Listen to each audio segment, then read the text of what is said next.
Na corner at nasa kote ang isang kawatan matapos maaktuhang nang-hold up sa Taguig. Ang suspect sinubukan pang manakot gamit ang isang patalim at peking baril. Nasa frontline ng balitang yan si News 5 Mr. Exclusive Gary De Leon. Ayan, may nang-hold up kasi rito, ayan, nakuha. Nagkagulo sa barangay Bagong Bayan, Taguig nang makorner ng isang gwardya at mga residente.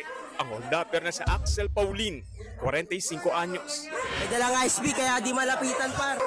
Sinubukan mga pagnegosasyon sa lalaki para bitawan ng patalim. Pero dahil may mga pamalo ang nakapaligid, tila nakipagtalo ito.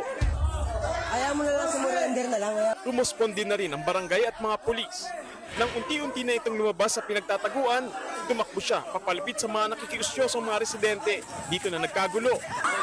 Hanggang sa nagpapatok na ng warning shot ang mga pulis. Pero tumakbo muli ang lalaki. Hindi na nakuna ng video pero naaresto rin siya. Sa investigasyon, naaktuhan ng isang empleyado na nang-hold up ang lalaki. Nakita ng suspect ng baril at patalim. Tumakas ito nang makuha ang cellphone at wallet ng biktima. Pero hinabol siya ng mga gwardya hanggang sa makorner. Wala namang residenteng nasaktan.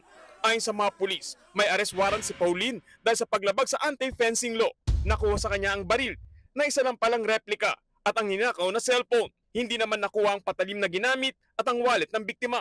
Maharap sa kasong robbery, hold up at paglabag sa RA 10591 o paggamit ng replika ng baril. Nagbabalita mula sa frontline, Gary De Leon, News 5. Mga kapatid, Julius Babaw po. Para sa komprehensibo at makabuluhang balitaan at talakayan, mag-follow at mag-subscribe na sa social media pages ng News 5.